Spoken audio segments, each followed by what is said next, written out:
jamaah? Alhamdulillah. Alhamdulillahirabbil alamin, kembali lagi di Islam Itu Indah, jamaah di rumah ya yang dimuliakan Allah Subhanahu wa taala yang sedang menyaksikan Islam Itu Indah. Kita ingatkan lagi baru yang bergabung nih ya, kita ingatkan hari ini kita membahas tentang tema adalah 7 doa pembuka rezeki saat pandemi. Nah, ini Masya Allah luar biasa. Jadi buat di rumah nih jamaah nih jangan sampai lupa nih ketinggalan catatannya. Kalau sampai lupa sayang banget, nih kita lagi butuh banget nih, kita yang butuh sekarang masalahnya ini ya kan. Banyak banget. Ini Masya Allah, buat jamaah yang ada di rumah sebelum kita lanjutkan lagi, saya mau kasih lagi sebuah tayangan nih. Ada terekam aksi pencurian yang bingung nih, mencari jalan untuk keluar rumah yang dicurinya. Ini ngapain sampai bingung keluar? Bisa masuknya bisa, masa nggak bisa keluar? Ini tayangannya nih.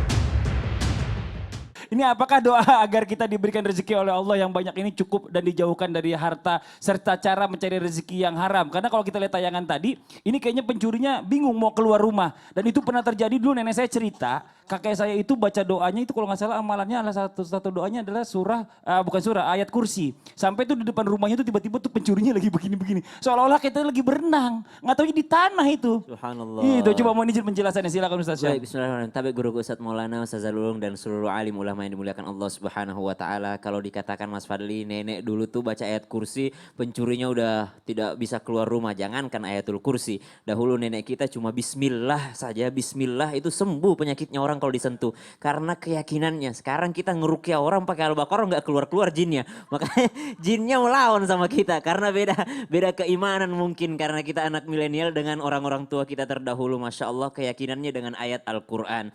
Maka kita belajar bagaimana kita lebih yakin lagi dengan salah satu doa daripada baginda Nabi SAW.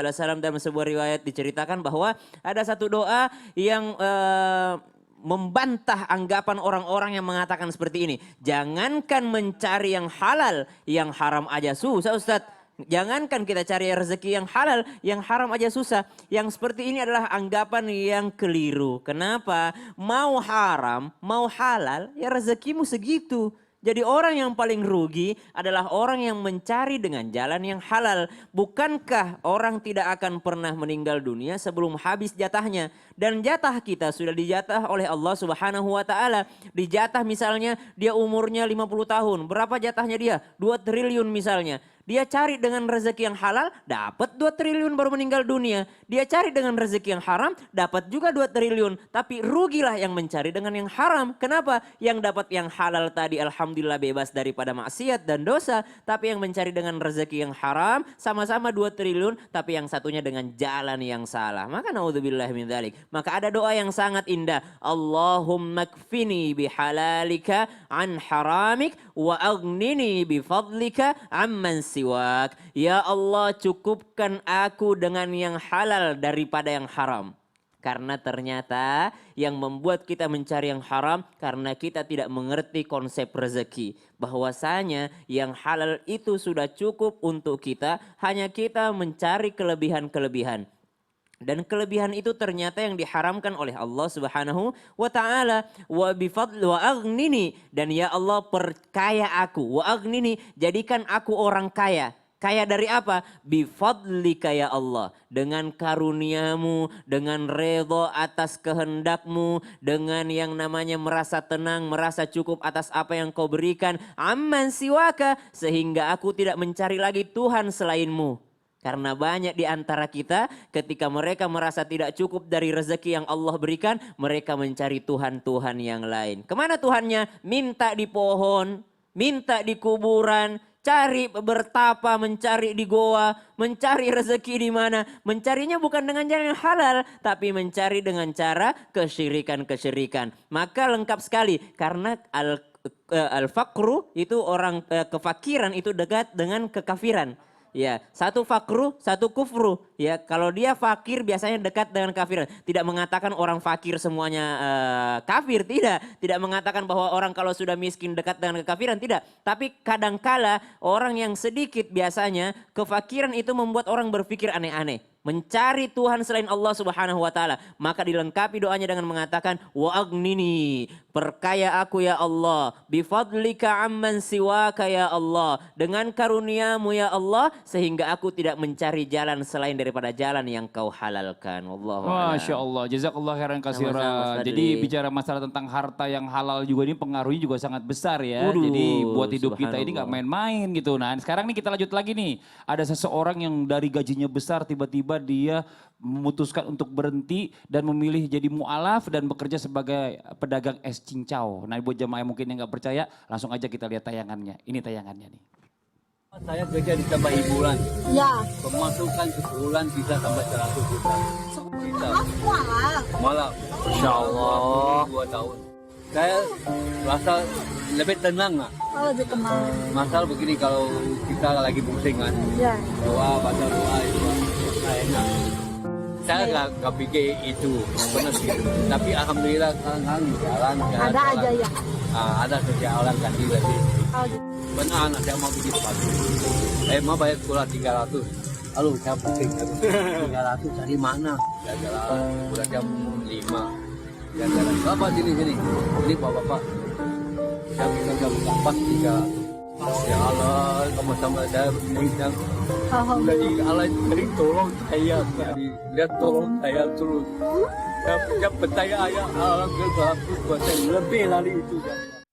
Bicara masalah tentang Nabi ini pernah mengajarkan atau Rasulullah pernah mengajarkan itu untuk kita mudah mendapatkan rezeki walaupun dalam keadaan sulit. Dan ini pernah diajarkan pada seorang mu'alaf ya. Orang yang baru masuk Islam diajarkan oleh Rasulullah doain. Doa apa sih? Mohon izin penjelasannya. Ada nggak ya? Ada nggak? Tafadol silahkan. Syukran, mohon izin Ustadz. Ya Allah, pemirsa. Kalau kita ngomongin rezeki itu memang yang namanya rezeki itu tidak masuk di akal. Ya kan? Maka rezeki itu bukan hitungan manusia, tapi hitungan Allah Subhanahu wa taala. Nah, ini ada satu riwayat hadis, ternyata ada satu doa yang mana kalau dibaca insya Allah diberikan rezeki apalagi di zaman pandemi ini. Dan ternyata pemirsa, doa ini pernah Nabi ajarkan kepada seorang mu'alaf. Kenapa? Namanya juga mu'alaf, masih yang namanya baru belajar Islam, masih yang namanya hatinya labil, apa iya ya kan? Maka Allah ajarkan doa ini kepada Nabi dan Nabi pun mengajarkan kepada salah seorang mu'alaf. Dan ini hadis terdapat dalam kitab dari hadis Muslim dan ini diajarkan menurut hadis dari Tariq ya, Tariq Asyam bin Asyajai. Jadi ketika ada seorang laki-laki bertanya kepada Rasulullah ya, kemudian Nabi mengajarkan doa ini kepada salah seorang mu'alaf dan sebelumnya juga diajarkan untuk sholat dan doa ini adalah doa yang dipanjatkan dan mudah-mudahan kita pun semua walaupun kita ini bukan mu'alaf ya, udah Islam dari lahir tetap kita baca juga. Karena apa? Laqad kana lakum fi Rasulillah uswatun hasanah. Kan udah ada contoh dari Nabi. Ya kita juga baca, bukan hanya untuk mu'alaf, kita juga, Ustadz juga, ya Kak Fadli juga. Mau apa kagak? Ayo kita baca nanti ya. Bismillahirrahmanirrahim. Allahumma gfirli, warhamni, wahdini, wa'afini, warzuqni. Ya Allah, ya Robbi ampunilah dosa aku. Kenapa kita mohon ampun dari dosa? Namanya kita ini selama hidup ya, walaupun kita sebagai muslimah ada aja dosanya setiap hari. Nah ini dibaca, apalagi ya doa ini Allah Nabi ajarkan kepada seorang mu'alaf, apalagi kita. Ya kan, warhamni, rahmati aku ya Allah. Kenapa? Kalau bukan karena rahmat dan ridhomu, gak mungkin aku hidup seperti ini. Karena dinyatakan dalam satu riwayat, kita ini masuk surga bukan karena amalan kita, tapi karena rahmat Allah. Jadi jangan sok soleh dan sok soleha deh ya. Kenapa? Allah memberikan rezeki. Buktinya seorang mu'alaf aja, Allah ampuni dosa-dosanya seperti kertas yang masih bersih. Masya Allah. Ya kan, wahdini, berikan aku petunjuk ya Allah. Karena apa? Kadang-kadang kita pagi beriman, sorenya kafir. Nauzubillahimin zalik. Jadi kita minta petunjuk tuh sama Allah. Wa'afini, dan juga afiatkan aku, sehatkan aku, sehat wal afiat, ya kan? warzukni, dan berikan aku rezeki darimu. Rezeki nih, yang namanya rezeki itu dari Allah, ya kan? Bukan yang namanya dari seseorang, tapi asbabnya memang dari kerja, ya kan? Jangan males. Anak-anak belum kerja, siapa yang ngasih rezeki? Kak Padli, siapa yang ngasih rezeki? Guruku. Allah, tapi melalui orang tuanya. Betul. Bapaknya kerja, Betul. ibunya membantu. Betul. Jadi rezeki itu tetap dari Allah, tapi jangan lupa doa. Mentang-mentang hebat, lupa berdoa. Nauzubillahimin zalik. Jadi seorang mualaf ini berarti adalah banyak ujiannya. Banyak yang namanya cobaannya. Mudah-mudahan kita bisa yang namanya mengamalkan doa ini. Ayo sama-sama semuanya ya. Bismillahirrahmanirrahim. Bismillahirrahmanirrahim. Allahumma firli. Allahumma ghfirli. Warhamni. Wahdini. Wahdini. Wa'afini. Wa'afini. Warzuqni. Warzuqni. Ya Ya Allah, ampuni Allah. dosa kami, rahmati Amin. kami. Berikan Amin. kami petunjuk ya Allah. Amin. Sayangi kami, afiatkan kami dan Amin. berikanlah kami hidayah dari. Amin. Ini doanya hampir mirip-mirip ya Bunda ya. Masya Allah mirip-mirip doa. Sama doa di antara dua Dua sujud. sujud. Iya. Kan Hampir dua sujud ada mirip-mirip. 8. Rabbi Iya. firli, warhamni, wajiburni, warfa'ni, warzuqni. Berarti tiap hari tanpa kisah sadar kita baca doa ini juga. Cakep. Lebih panjang lagi tuh doanya. Panjang lagi, lengkap Ah. lagi. Mudah-mudahan diamali. Amin. Ya, buat jamaah yang ada di rumah yang udah gak sabar yang mungkin sudah mengirimkan pertanyaan ke sosial media Islam itu Indah. Waktunya sekarang dijawab sama guru-guru kita. Langsung aja kita masuk ke segmen Tanya Dong Ustadz. Kami semua tanya dong Ustadz. Langsung masuk ke segmen Tanya Dong Ustadz. Alhamdulillah. Dan ini sudah masuk Ustadz di Instagram Islam itu Indah. Ada 2 pertanyaan insya Allah yang kita pilih dan mudah-mudahan mewakili pertanyaan yang lainnya. Silakan. Langsung yang pertama Ustadz ya. Ya. Assalamualaikum Ustadz. Ya. Saya mau tanya, saya suka melarang dan marah kalau suami ngasih ibunya diam-diam Ustadz. Dan semenjak ngelarang itu kehidupan ekonomi kami turun drastis Ustadz. Sampai sekarang suami saya banyak hutangnya. Apa ada hubungan jika istri melarang suami memberi orang tuanya sendiri maka rezeki akan disempitkan? Dan bagaimana cara menghilangkan rezeki yang sempit itu? Apa harus saya minta maaf ke mertua saya Ustadz? Nah, buat semuanya, siapapun yang nonton, sekalipun bukan yang bertanya, tapi seharusnya kita semua jadikan pembelajaran yang besar bahwa sebenarnya disempitkannya rezeki itu salah satunya ketika kita durhaka sama orang tua. Sekali lagi, siapa yang memperlakukan orang tuanya bagikan raja dan ratu, maka rezekimu bagikan raja dan ratu. Amin. Dan barang siapa yang memperlakukan orang tuanya bagikan maaf, saya pinjam kata-kata ini, kayak babu, maka akan diberikan rezeki kayak babu juga. Amin. Maaf. Durhaka adalah salah satu dosa yang sangat besar yang tidak ditunda. Si izabnya langsung dikasih. Langsung dikasih azabnya itu. Maka terancam bagi orang yang dalam artian orang yang durhaka sama orang tua terancam tidak akan masuk surga. Dan sekali lagi nauzubillah terhalang untuk mendapatkan nikmat Allah. Salah satunya adalah nikmat rezeki ini. Makanya hati-hati. Hati-hati ketika durhaka sama orang tua. Karena doa orang tua itu adalah salah satu kategori doa yang sangat diijabah. Ustadz jadi bagaimana solusinya? Kembalikan wajah orang tuamu sebagaimana sebelumnya engkau sakiti. Sebagaimana ungkapan Nabi kepada seorang sahabat, pulang ke orang tuamu, kembalikan senyuman orang tuamu sebagaimana sebelumnya engkau sakiti dia. Maka sepanjang engkau tidak mengembalikan perasaannya, sepanjang itu rezekimu akan seret. Nauzubillah. Karena ini maaf ya, dosa yang tidak ditunggu asapnya. Siksaannya langsung kontan di dunia ketika orang durhaka sama orang tua. Nauzubillah min zalik. Aduh, ya Allah. Tapi Ustaz pertanyaan kedua. Kalau berbicara sama orang tua. Aduh. Saya Ya tidak Allah. ada orang tua aku meninggal. Mungkin berbuat baik tidak ada nih. Assalamualaikum warahmatullahi wabarakatuh. Ini ada Waalaikumsalam pertanyaan lagi nih. Aduh wabarakatuh. masih terpengaruh dengan pertanyaan pertama ya. Ya Allah. Ustaz saya mau nanya nih. Siap. Apa sih hukumnya orang yang selalu mengatakan harta itu tidak berkah. Tapi selalu saja meminjam bahkan pinjaman yang dulu belum dikembalikan. Sepertinya dilakukan adik-adik dari ibu saya tuh. Selalu merendahkan ibu saya. Saya sakit hati melihatnya. Karena saya tahu persis bagaimana ibu saya mencari uang. Untuk saya dan adik-adik saya. Ibu saya single parents. Boleh nih. Kenapa yang kayaknya yang di garis bawah itu bukan pertanyaannya Ustaz. Tapi kalimat terakhirnya, ibu saya single parent.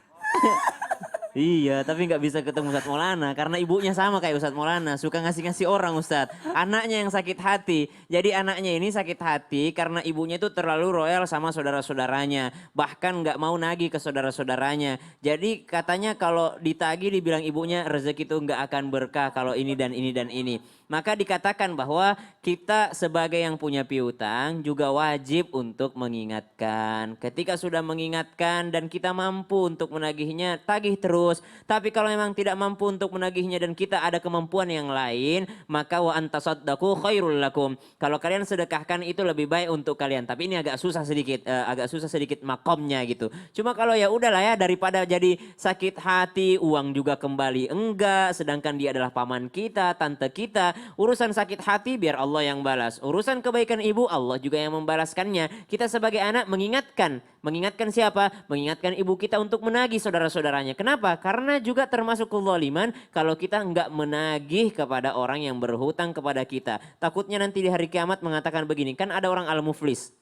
Orang yang habis amalannya karena dia pernah zalim di dunia. Lalu dikatakan, kenapa engkau menzalimi saudaramu? Kau tidak bayar hutangnya. Lalu dia mengatakan begini, ya Allah, tidak pernah aku diingatkan. Nggak pernah aku ditagih. Nah, takutnya seperti demikian, maka tagih dengan cara yang baik, dengan cara yang mulia. Kalau mampu sedekahkan, disedekahkan. Tapi kalau susah, jangan disedekahkan daripada jadi penyakit di hati gitu ya. Kemudian dengan cara apa lagi? Dengan cara sabar dan ikhlas atas apa namanya yang diberikan Allah Subhanahu wa Ta'ala. Jadi tagih dulu ya. Setelah menagih, barulah kita meminta kepada Allah Subhanahu wa Ta'ala ketenangan. Puas ini jamaah. Yang ketiga Ustaz, masih Apa ada. tuh? Ada pertanyaan lagi? Ada pertanyaan. Ini Apa tuh? dari dari mana? dari saya aja lah. Pribadi. Ustaz, kamu mau Iya, nanya? iya, Jadi Ustaz. nanti jawabnya sendiri dong. Enggak dong, Ustadz yang jawab. Ya, Apa pertanyaannya? tentang rezeki yang lain Ustadz. Rezeki apa itu? Sampai sekarang saya belum dapat jodoh Ustadz. Lu jangan kau bicara begitu, sama aja Ki. Sampai Oh, sekarang. gitu. Saya sudah hampir 2 tahun ini istri saya ini. Ya Dan Allah. belum ada jodohku juga. Kayaknya belum pergi berdoa. Tunggu dulu. Iya. Sepertinya ada sih doanya. Ada. Dan jamaah harus catat ini. Siapkan catatan, siapkan Qurannya. Saya akan sampaikan ada doa. Mau tahu? Mau banget, Ustaz. Mau tahu Jangan banget, kemana-mana Ustaz. ya. Siapkan buku dan Al-Quran. Catatannya kita akan bahas. Ada doa untuk dapat rezeki. dapat Jodoh. Siap. Jangan kemana-mana. Tetap di Islam itu Indah. Jamaah, oh jamaah. Alhamdulillah. Lil. Kenapa itu kau tanyakan lagi sama saya? Nah sama-sama Jeki. Berat sekali.